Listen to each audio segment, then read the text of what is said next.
Con ơi kinh tơ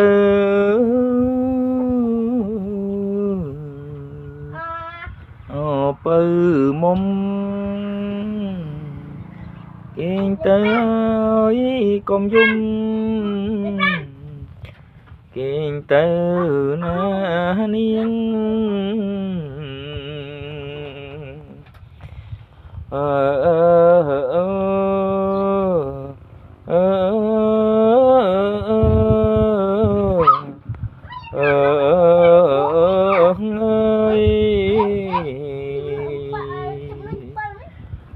miệng mà đây miệng sơi kinh tơi cùng dùng na kinh tư là con kinh tơi là con nguồn pi dây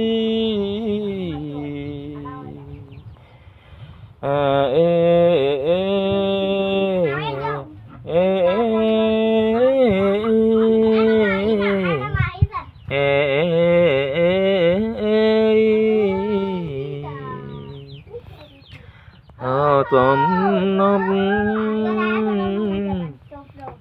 đủ chân kinh tế công kinh không dùng ấy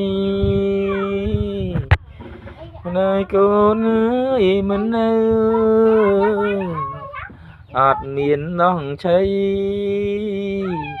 kinh tế ơi nè tay kinh tế bờ công dung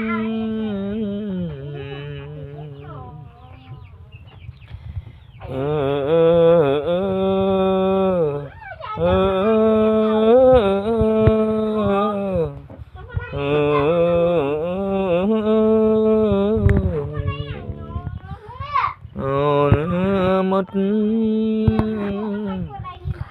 sớm mất